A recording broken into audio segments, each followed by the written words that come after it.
Hello, friends. Am I audible? Yes, sir. Hello. Yes, sir. Yes, sir. Okay. Due to some technical issues and technical things, we could start our lecture a bit delayed. Okay, so it got 10 around, na? That is why. No problem. So what we discussed, where we were. Thus we are discussing, na? Kaplan turbine.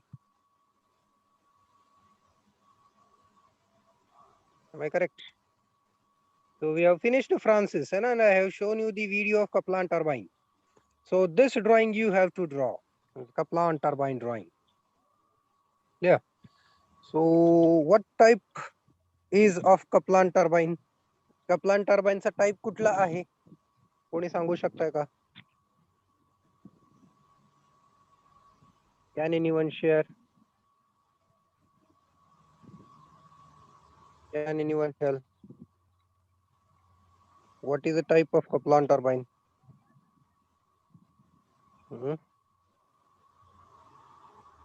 Hello.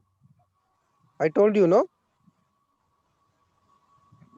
झालं की आपलं classification मध्ये discuss केलं की आपण Kaplan कुठल्या प्रकारचा असतो केलं ना डिस्कस क्लासिफिकेशन मध्ये हॅलो अरे ऑडिबल तर आहे का नाही मी Yes, sir. हा मग काय सांगा Reaction water turbine. Kaplan turbine is also a reaction water turbine. We have two reaction water turbine types. The first one is Francis turbine and second one is Kaplan turbine. The Pelton wheel is impulse turbine. In Pelton wheel turbine, we are converting kinetic energy into the mechanical energy. Kaplan turbine मध्ये आपण काय करतो? In Kaplan turbine, what we do? We convert in Pelton wheel turbine, what we convert? In Pelton wheel, we convert kinetic energy contained by water into the mechanical energy. And the second type we studied is Francis turbine. So in Francis turbine, we are converting pressure energy of water into mechanical energy. Francis turbine मध्ये आपण pressure एनर्जीचं conversion mechanical energy मध्ये करतो. Getting it आणि त्याच्यामुळे त्याला नाव आहे reaction water turbine. Pelton wheel मध्ये हाय हेड होता. वॉटर आज available at very high head but discharge was less. पण डिस्चार्ज कसा होता? कमी होता. फ्रान्सिस टर्बाइन मध्ये head was low to medium. Francis turbine head was low to medium but discharge was high. खूप जास्त डिस्चार्ज होता. High discharge. Getting it? So because of high discharge we were having high pressure. Discharge जास्त असल्यामुळे pressure जास्त होतं. Getting it? Discharge was high, the pressure was high. आणि त्याच्यामुळे आपण त्या प्रेशर एनर्जीचं कन्व्हर्जन मेकॅनिकल एनर्जी मध्ये केलं. त्याच्यानंतर फ्रान्सिस टर्बाइन मध्ये आपण काय वापरला होता? ड्राफ्ट ट्यूब वापरलं होतं सगळ्यात खाली. क्लिअर? ड्राफ्ट ट्यूब न काय केलं होतं? Draft tube converted kinetic energy of water. जी काही थोडी बहुत कायनेटिक एनर्जी होती ती कशामध्ये कन्वर्ट केली होती? प्रेशर एनर्जी मध्ये केली होती. And in comparison with that Pelton wheel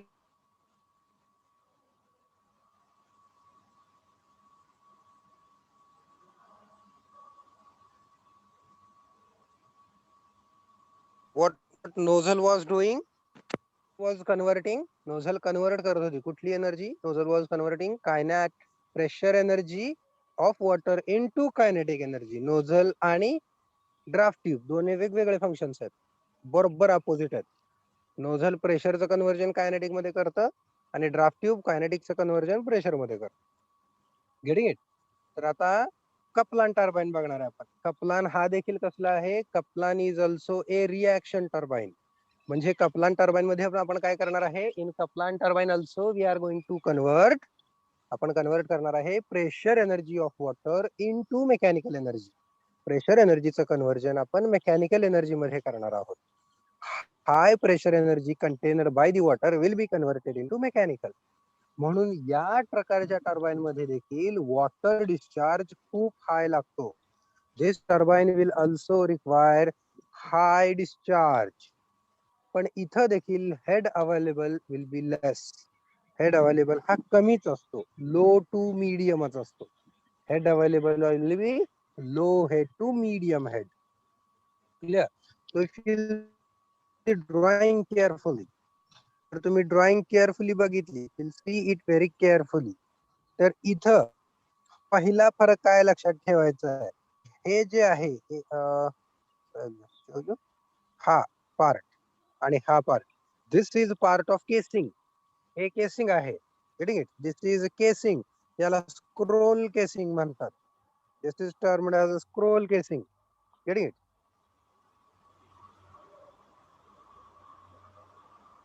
This one and this one, these two are the scroll casing. Clear? तर हे स्क्रोल केसिंग कसे असतात, याचा एरिया बारका असतो, इकडच्याचा एरिया बारका असतो आणि इकडच्याचा एरिया मोठा असतो. कशासाठी? ते फ्रान्सिस टर्बाईन मध्ये मी तुम्हाला एक्सप्लेन केलं आहे ना. We have variable cross section area of the, आपल्याकडे व्हेरिएबल क्रॉस सेक्शन एरिया असतो. कोणाचा व्हेरिएबल क्रॉस सेक्शनल एरिया असतो? केसिंगचा. कशासाठी? In order to distribute the water. Water evenly distribute व्हावं. कुठं? In the turbine side. टर्बाईनच्या आतल्या बाजूला इथं पडणारं वॉटर हे सगळीकडून येणाऱ्याच वॉटरचं प्रेशर सेम राहावं, त्यासाठी इथले क्रॉस सेक्शन एरिया वेगवेगळे ठेवले जातात, इथल्या आणि इथला. जेणेकरून सगळ्या बाजूने येणाऱ्या पाण्याचं प्रेशर हे साधारण ठरेल. Get it? So this is the scroll casing, first part of this turbine. या टर्बाईनचा पहिला पार्ट कुठला आहे, तर scroll casing. Scroll casing has variable cross sectional area. Okay. त्याच्यानंतर इथं या आहेत guide व्हेन्स. Okay. So last lecture I have shown you a video. In that video you clearly सॉ, त्या व्हिडिओ मध्ये तुम्हाला व्यवस्थित दिसलं होतं काय की ह्यांचं फंक्शन काय आहे. आता कोण सांगू शकते का मला ह्यांचं फंक्शन काय असेल? Can anyone share me what will be its function? वॉटरच्या डायरेक्शनला गाईड करायचं. बर, वॉटरची डायरेक्शन गाईड करायची. कुठं करायची गाईड डायरेक्शन? कुठं पाठवायचं पाण्याला? Guide the water towards, guide the water towards runner. Guide the water towards runner, runner म्हणू शकतात. आणि दुसरं फंक्शन, याचे दोन फंक्शन्स असतात. पहिलं म्हणजे गाईड करणे, वॉटरला गाईड करणे, आणि दुसरं काय फंक्शन असतं? अजून एक असतं ना, दोन फंक्शन्स असतात. Control the flow rate of water. बरोबर. The second important function is control the flow rate of water. वॉटरचा फ्लो रेट कंट्रोल करणं हे सेकंड फंक्शन आहे ह्या गाईड व्हेन्सचं.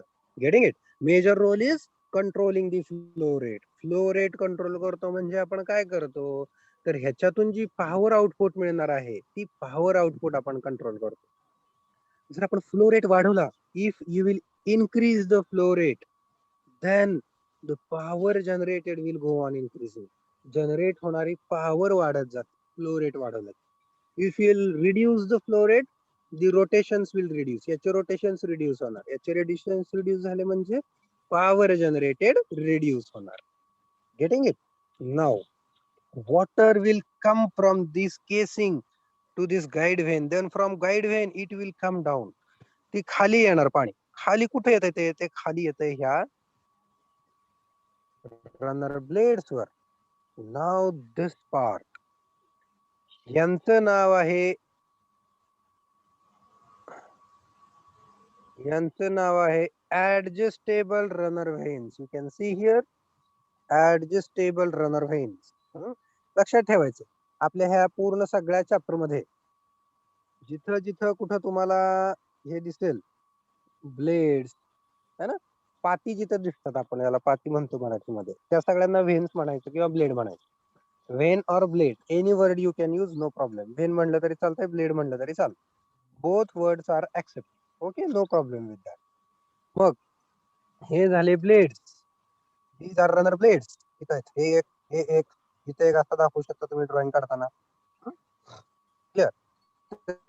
रनर ब्लेड्स झाले. ते कसे आहेत? ऍडजस्टेबल आहेत. त्यांचा अँगल ऍडजस्ट होतो. Getting it? According to the flow rate and flow direction. त्यांचा अँगल ऍडजस्ट करतात.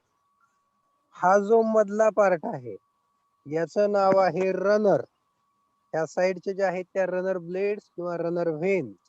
आणि मधला जो आहे हा सेंट्रल नारळ, याला काय म्हणायचं? Runner. This is runner. and its another name is boss. त्याचं दुसरं नाव आहे बॉस. त्याला रनर म्हणतात किंवा त्याला बॉस म्हणतात. It is called as runner or it is called as boss. Okay, so runner or boss has runner blades or runner veins. So water coming from the scroll casing enters into the guide veins. From guide veins water falls on water falls on runner blades or runner veins. Okay, so now you guys will tell me, जसं की आपण म्हटलं होतं, कशामध्ये म्हटलं होतं आपण की पेल्टन व्हील ला आपण काय नाव दिलं होतं? So we called Pelton wheel as tangential flow turbine. Pelton wheel ला आपण काय म्हटलं होतं? Tangential flow turbine. तसंच फ्रान्सिसला कसलं म्हटलं होतं आपण? फ्लो.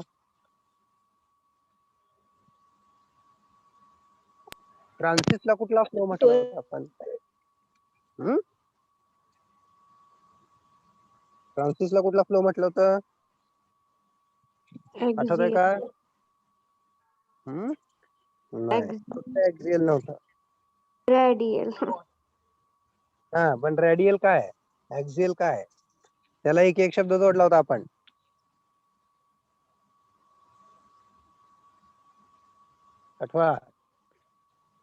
आठवतंय का? Water flow. आठवा. लक्षात घ्या, एमसीक्यू एक्झाम आहे तुमची. हे असेच प्रश्न असतात एमसीक्यू ला. तिथे काय तुम्हाला डेरिव्हेशन नाही लिहायचं, ड्रॉइंग नाही काढायची. Getting it? Remember such things you should know. बारकाईने अभ्यास लागतो एमसीक्यू च्या एक्झामला. Francis turbine has which type of flow? Water flow. Anyone? No one? कोणालाच नाही आठवतंय? Radially in and Radially. हा, बरोबर आहे. Someone is very correct. सांगा. Radially. Radially in and axial out. हा, एकदम बरोबर. फ्रान्सिस टर्बाइन मध्ये कसा असतो फ्लो? तर रॅडियली इन, ऍक्सियली आउट. ठीक आहे. फ्रान्सिस मध्ये रॅडियली पाणी आत येतं, ऍक्सियली पाणी बाहेर जातं. Radially in, axially out flow type of turbine. Kaplan turbine मात्र कसा आहे? कपलान टर्बाइन आहे ऍक्सियली इन, ऍक्सियली आउट. कसं काय सर? बघा इथं दिसतंय का? Can you see here? Okay, water comes down way, है ना, असं येणार आहे पाणी खाली त्याच्यावरती, this way, and this is axis. So this is axially in, axially out. आपण फ्लो कोणासोबत धरतो? आपण फ्लो फक्त रनर ब्लेड सोबत धरत असतो. So if you count in terms of runner blade, so in terms of runner blade, water has axial flow. Axially in, axially out. Here water has a axial flow. म्हणून Pelton wheel टर्बाइनचं दुसरं नाव आहे, Kaplan टर्बाइनचं दुसरं नाव आहे axial flow turbine. Pelton व्हीलचं दुसरं नाव होतं tangential flow turbine. Clear? Pelton व्हीलचं दुसरं नाव होतं tangential flow turbine. Kaplan टर्बाइनचं दुसरं नाव आहे axial flow turbine, because in this turbine water enters axially, leaves axially. Axially in, axially out. Got this? हे लक्षात आलं का? MCQ महत्वाचा आहे हा. Water has axial flow. Clear? नाव पाणी इथे येणार. What happens here? Water will start gliding over the blades. पाणी काय होईल? ब्लेड्स वरती ग्लाइड व्हायला सुरुवात होईल. ग्लाइड होणे म्हणजे काय होणे? ग्लाइड होणे म्हणजे व्हॉट वी कॅन से गडगडत जाणे. गडगडत जाणे है ना? that you can call as gliding. Water starts gliding over the blades. During gliding, water applies the pressure. Water applies the pressure or force over the runner blades. Runner blade वरती पाणी काय करतं? Pressure apply करतं किंवा force apply करतं. Because of that pressure और that force blades start rotating. त्या force मुळे, त्या प्रेशर मुळे काय होतं? ब्लेड्स रोटेट व्हायला सुरुवात होतात. Getting it? And in turn boss starts rotating. त्याच्यामुळे कोण? बॉस रोटेट व्हायला सुरुवात होतो. And we get a mechanical energy out. आणि आपल्याला काय मिळतं? We get a mechanical energy out. Got it? This is the working principle. So here we are extracting the pressure energy from water. इथं पण आपण काय करतो? इथं पण आपण पाण्यातली प्रेशर एनर्जी काढून घेतो. Because of this extraction of pressure energy from water, the pressure of water falls below atmosphere. And the same principle which we studied in Francis. Francis मध्ये शिकलो तीच गोष्ट. जे फ्रान्सिस मध्ये शिकलो तीच गोष्ट इथं पण आहे. काय की as we are getting the pressure energy out from here, आपण इथनं pressure energy काढून घेतली आहे ना, we have withdrawn pressure energy here. That is why the water which will be present here will have pressure lower than atmosphere. इथं आहे pressure हे atmosphere पेक्षा कमी असणार. म्हणून आपण काय करतो? म्हणून आपण इथं ड्राफ्ट ट्यूब बसवतो. What we do here is we set a draft tube here. इथं ड्राफ्ट ट्यूब जरा चुकीची काढली गेली आहे माझ्याकडनं. ही ड्रॉइंग मी काढली आहे 2009 साली. Same drawing I am using again and again. Okay, so अशी पाहिजे ड्राफ्ट ट्यूब. अशी म्हणजे कशी? इन्क्रीजिंग क्रॉस सेक्शनल एरिया पाहिजे. इथं क्रॉस सेक्शनल एरिया कमी पाहिजे, इथं क्रॉस सेक्शनल एरिया जास्त पाहिजे. Getting it? So it should have increasing cross sectional area. Okay, so here it should be this much, and here as we'll follow down, it should go on increasing. असं जसं आपण खाली येऊ तसं ते वाढत गेलं तर. Getting it? So this is a draft tube. So draft tube is used for कशासाठी वापरले जाते draft tube?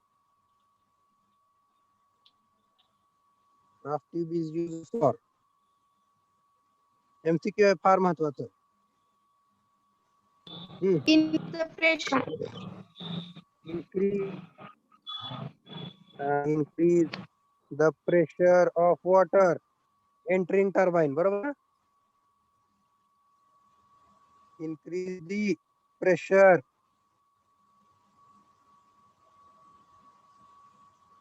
of water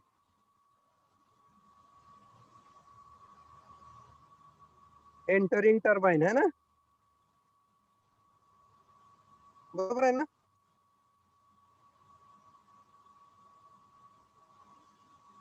बरोबर आहे का? Increase the pressure of water entering turbine. का चुकलंय? एंटरिंग कसं येणार sir? Is it correct or wrong? हा, मग मी हेच विचारतोय, एंटरिंग बरोबर आहे का? एंटरिंग नाही, एंटरिंग चुकीचं आहे. काय पाहिजे? Out What should be there? जाणार पाणी. जाणार म्हणजे काय? Living the turbine.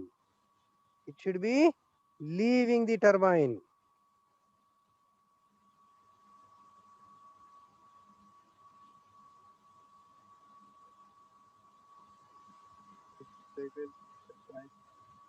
It should not be entering, it should be leaving.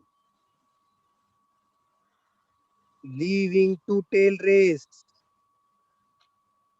MCQ मध्ये असा ऑप्शन असतो, leaving to tail race. Okay, So increase the pressure energy of water leaving to tail race. This is the function of draft tube. हे आहे draft tube चा function. Okay, so this is how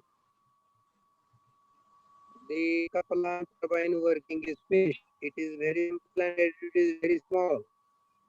हे छोटंसं आहे.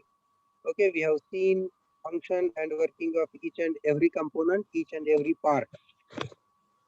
Okay, so मग तुम्ही म्हणणार sir Francis turbine असताना कपलानचं इन्व्हेन्शन का झालं?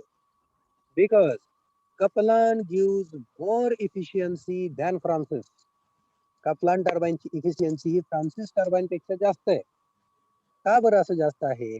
Because Kaplan turbine has adjustable runner blades. Kaplan टर्बाइनचे जे रनर ब्लेड्स आहेत ना ते ऍडजस्टेबल आहेत. So we can adjust the angle. We can adjust the angle of runner blades as per water flow. That is why we get more efficiency in case of Kaplan turbine. Kaplan turbine मध्ये Francis turbine पेक्षा efficiency जास्त मिळते. Getting it? That's why it is invented. Francis तर होताच, Francis तर आहेत, पण Kaplan देखील झाला. मग फ्रान्सिसचं पण काहीतरी ऍडव्हान्टेज पाहिजेच की. तर हो, फ्रान्सिसचं ऍडव्हान्टेज हे आहे की कन्स्ट्रक्शन और plant installation of Francis turbine is simple as compare to Kaplan turbine. Francis टर्बाइनचं प्लांट इन्स्टॉलेशन हे कपलान टर्बाइन पेक्षा सिंपल आहे. Kaplan turbine installation is difficult as compare to Francis turbine. Clear? हा दोन्ही मधला फरक आहे. ती तुम्हाला डिफरन्स कुठेही लिहायचा नाहीये फ्रान्सिस आणि कपलान मधला. तुम्हाला डिफरन्स लिहायचा आहे पेल्टन व्हील आणि फ्रान्सिस किंवा कपलान, किंवा इम्पल्स टर्बाइन आणि रिएक्शन टर्बाइन, याच्यातला तुम्हाला डिफरन्स लिहायचा जर विचारला तर. आता डिफरन्स काय एमसीक्यू क्वेश्चन्स मध्ये डिफरन्स तर काय नसतोच. बट जरी इन केस काय तसा प्रश्न आला तर तो कशामध्ये असतो डिफरन्शिएट, तर इम्पल्स टर्बाइन आणि रिएक्शन टर्बाइन याच्यामध्ये ते डिफरन्शिएशन असतं. क्लिअर? यांच्या लक्षात. हे डिफरन्सचे पॉइंट आपण अगदी लेक्चरच्या सुरुवातीला आज डिस्कस केले. फक्त एकच डिफरन्सचा वेगळा पॉइंट लक्षात ठेवा.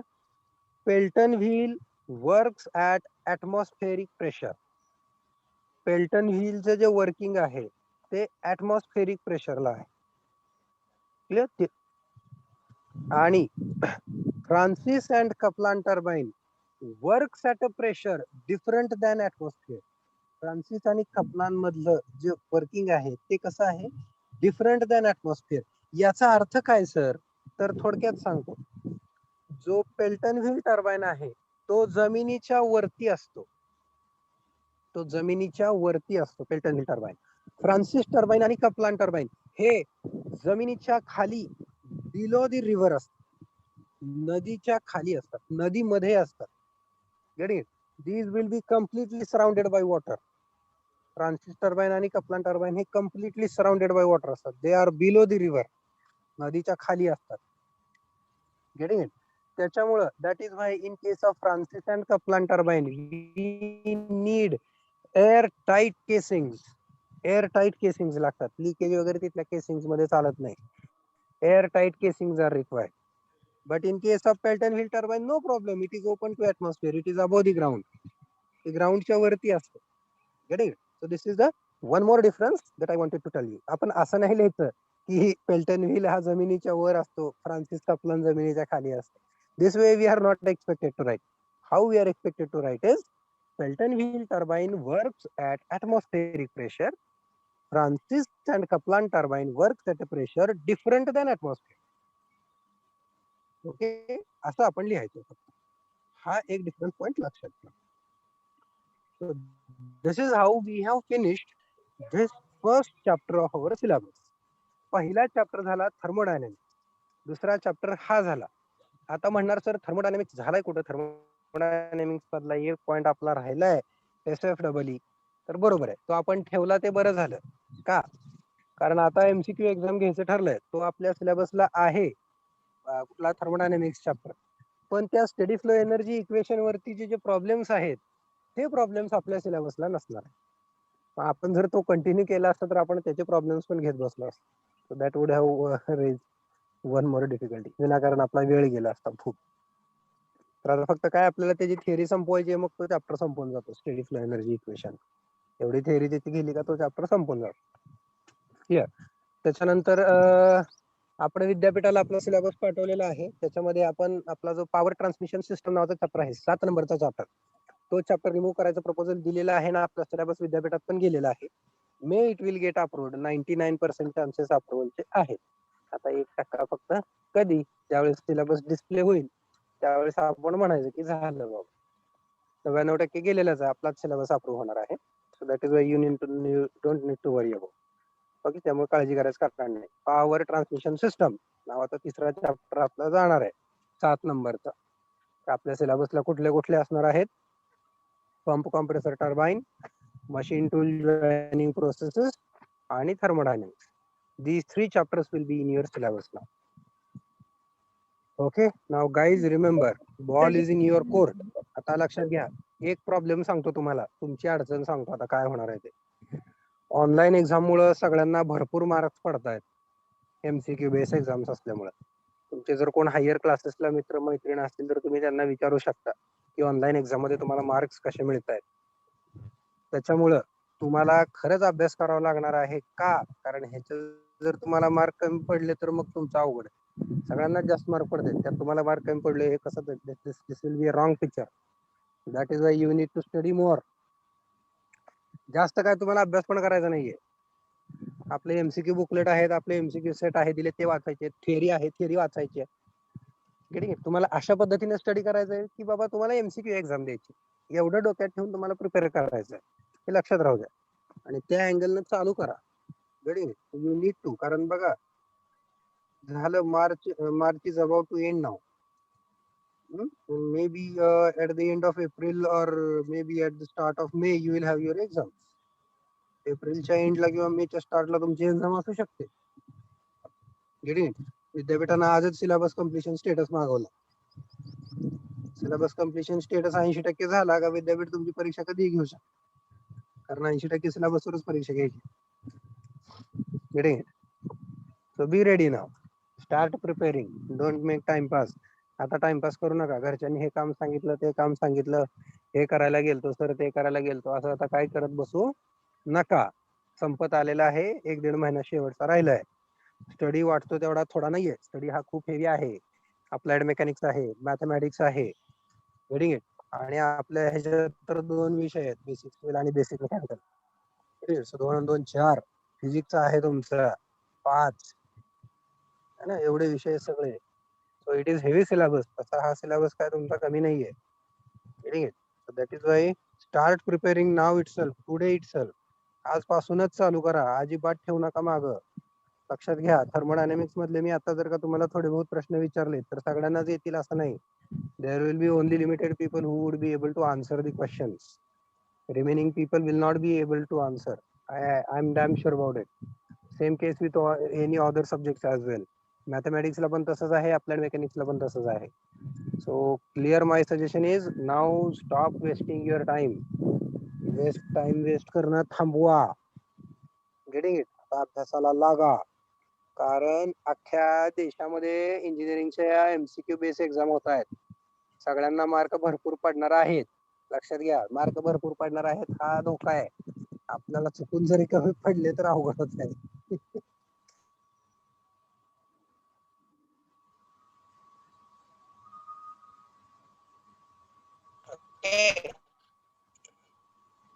तर आता हा चॅप्टर झाला. त्याचे एमसीक्यू बघूयात आपण बरं का. So I will try to open MCQs.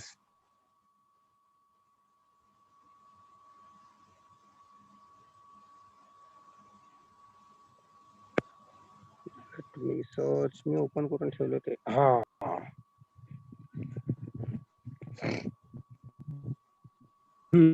Okay, so we will start discussing the MCQs for this chapter. जेवढे होतील तेवढे होतील. We have a couple of minutes with us. The devices, pumps, compressors, refrigerators, air conditioners, which require input energy for their operation are called, काय म्हणतात त्यांना? Power absorbing, power producing, power transferring. Absorbing. Very correct. Power absorbing devices. बरोबर.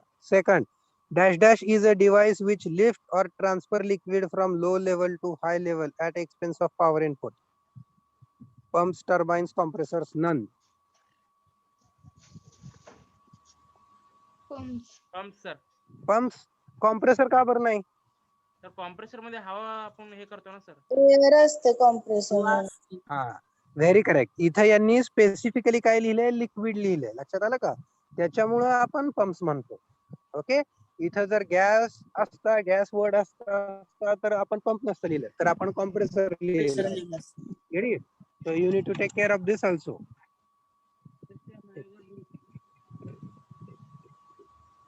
Just wait, guys.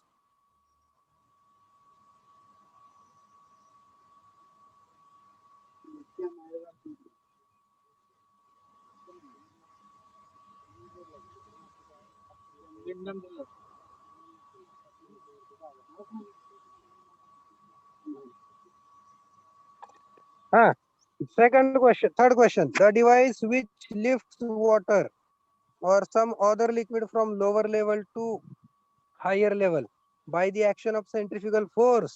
जमलं की याचं उत्तर इथंच आहे, सेंट्रिफ्युगल फोर्स. Rotary centrifugal. त्याचा ऑप्शन काय? Rotary centrifugal बी. pump. रोटरी बरोबर, rotary centrifugal pump. Fourth, the valve is one-way valve. The valve is one-way valve located above the strainer into the suction pipe to prevent backflow when the pump is stopped. त्याला काय म्हणतो? Foot valve, top valve, throttle valve, none. Football. Foot valve. Getting it? Strainer हा शब्द तिथं आलाय का नाही? स्ट्रेनरच्या सोबत foot valve असतो. हा. Foot valve and strainer. Fifth. For high head, low and non-continuous discharge, which pump is used? High head, low and non-continuous discharge. Reciprocating. Reciprocating. Reciprocating. Very correct. Six, the devices, turbines, IC engines which develop power Power are called producing device. power producing. Okay. Positive displacement pump is from the following. कुठला आहे? Reciprocating आहे, rotary आहे, van आहे, none आहे. आता हे हा question मध्ये घोळे बर का. This is options are wrong actually. Positive displacement दोन आहेत. Reciprocating pump also positive and vane pump is also positive. Vane pump पण पॉझिटिव्ह आहे आणि रेसिप्रोकेटिंग पंप पण पॉझिटिव्ह आहे. ठीक आहे. पॉझिटिव्ह मध्ये 3 पंप येतात. तुमच्या माहितीसाठी लक्षात ठेवा, एमसीक्यू मध्ये असं पडलं तर. क्लासिफिकेशन मध्ये पण आपण वरती दिलेलं आहे. पॉझिटिव्ह मध्ये कुठले कुठले येतात? रेसिप्रोकेटिंग पंप पॉझिटिव्ह मध्ये येतात, व्हेन पंप पॉझिटिव्ह मध्ये येतात, गिअर पंप पॉझिटिव्ह मध्ये येतात. कुठले कुठले सांगितले? Reciprocating, when, gear. क्लिअर? आणि चौथा एक असतो लोब, लोब पंप, LOBE. हे 4 पंप पॉझिटिव्ह मध्ये येतात. क्लिअर? तर आपल्या सिलेबसला ते नाही येत उरलेले 3, पण तरी देखील जर चुकून MCQ मध्ये पडलं तर तुम्हाला असावं. कारण का तर हे क्लासिफिकेशन मध्ये आपण वरती लिहिलेलं आहे. You have it in our classification. आपल्या नोट्स मध्ये आपण क्लासिफिकेशन दिले, त्यात हे लिहिलेलं आहे. त्याच्यामुळे ते वाचून घ्या. हे पॉझिटिव्ह डिस्प्लेसमेंट मध्ये येतात. सो याचे ऑप्शन चुकलेले आहेत. क्वेश्चन नंबर 7 चे I will correct and then I will share the MCQ doc with you. थोडेसे क्वेश्चन चुकीचे पण आहेत त्याच्यामध्ये पडलेले. So I need to clear and then I will share. 8वा, impeller is used in. Centrifugal pump. कुठल्या pump मध्ये असतो? Centrifugal. Centrifugal pump. Very correct. For low head and high and continuous discharge, which pump is used? Low head, high and continuous. तर त्याला centrifugal pump. हाय discharge म्हटलं का centrifugal pump लक्षात घ्या. Wherever you will find a high discharge word, it simply means it is centrifugal. Only centrifugal pump gives you the high discharge. Vane pump also gives continuous, but it is low discharge. Vane pump पण continuous discharge देतो, पण तो low किंवा medium discharge मध्ये येतो. हा, आता हा जो 10वा प्रश्न आहे तो ऍक्च्युली तुमच्या सिलेबस मध्ये नाहीये, वाचूया. For viscous discharge like oil which one pump is use. तर व्हिस्कस डिस्चार्ज म्हणजे ऑइल सारख्या डिस्चार्जला गिअर पंप वापरला जातो मोस्ट प्रोबॅबली. कुठला वापरला जातो? Gear pump for viscous discharge. पण तो गिअर पंप आता आपल्या सिलेबस मध्ये नाहीये, so that is why this MCQ is basically out of syllabus, but still you remember. तरी पण लक्षात ठेवा, विस्कस डिस्चार्ज साठी, ऑइल सारख्या विस्कस डिस्चार्ज साठी गिअर पंप वापरला जातो. Gear pump is used. Gear pump is also positive displacement. मगाशी माझ्याकडून राहिलं सांगायचं. Gear pump is also A positive displacement pump. 11. To increase the pressure of air or gas, machine driven by prime mover is used. This is known as Compressor. compressor. Very correct. Prime मूव्हरचा अर्थ काय होतो? ह्याच्यामध्ये जो prime mover लिहिलाय की नाही, तर prime mover काय असतो? तर turbine, motor, these are the prime movers. Turbines, Motors किंवा त्यांनाच दुसरं नाव आहे पॉवर प्रोड्युसिंग डिव्हाइसेस, यांना प्राइम मूव्हर म्हटलं जातं. Okay, next. A compressor is used. Compressor कुठे वापरला जातो? In gas turbine plants, in starting and supercharging IC engine, in pneumatic drills, all of the above. All of the above. All of the above. Very correct. Yeah? In such cases, you need to apply common sense. Huh? Okay. Compressed air is used for cooling large buildings, conveying solid and powder material in pipelines, paint spraying, all of the above. Here also answer is All of the all above. of the above. Yeah, very correct. Okay, ठीक आहे. पुढे गेलं परत, कुठं आलो आपण आता? हा, 14.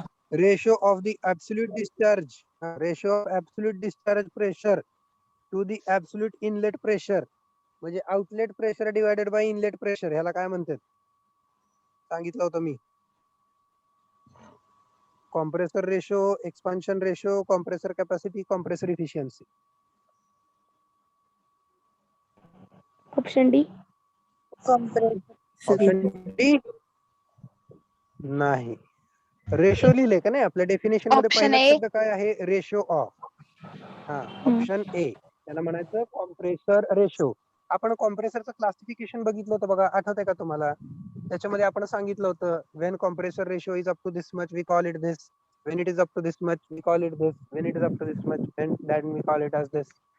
त्यावेळेस मी तुम्हाला सांगितलं होतं कॉम्प्रेसर रेशो काय असतो, कॉम्प्रेशन रेशो काय असतो. तर output pressure divided by input pressure. कॉम्प्रेसरच्या आउटला जेवढं प्रेशर मिळतंय त्याला डिवाइड करायचं इनपुट, तर त्यावेळेस आपल्याला मिळतो compression ratio. Okay, compressor efficiency is totally A different term. ते पूर्ण वेगळंच आहे टर्म. ते आपल्या सिलेबसला पण नाही आणि कुठल्याच उत्तरात ते येणार नाही. Compressor efficiency clear. त्याच्यामुळे काय ते बिंदास राहा. It is very large term. 15. Absolute pressure of air at outlet of compressor is known as. Question काय? Absolute pressure of air at the outlet. Outlet म्हणल्यावर काय म्हणायचं त्याला?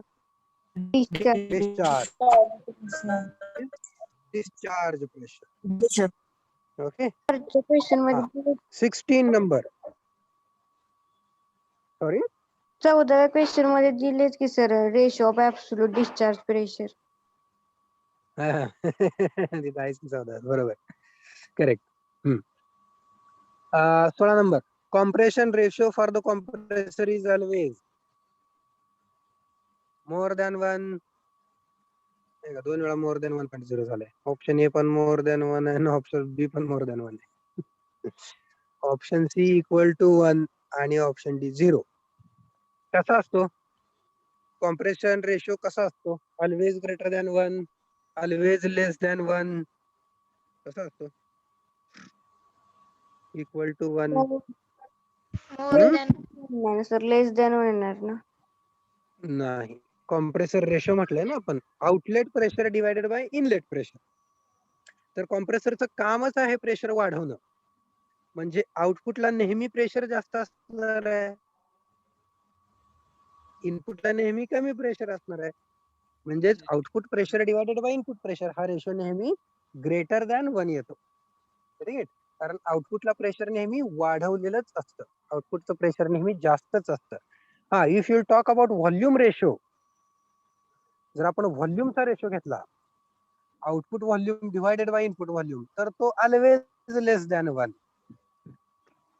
तो always less than 1.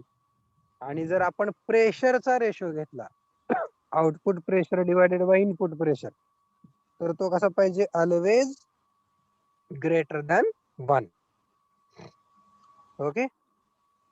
17 number, compressor capacity is. आता ह्याच्या उत्तरामध्ये जे ऑप्शन दिलाय तो चुकीचा आहे, है ना. आन्सर मध्ये त्यांनी ऑप्शन ए लिहिलंय, but option A is wrong. याचा आन्सर आहे option B, volume of air suck. हे पण सांगितलं होतं, आठवतंय का मी सीसी म्हटलं होतं एका ठिकाणी, क्युबिक सेंटीमीटर.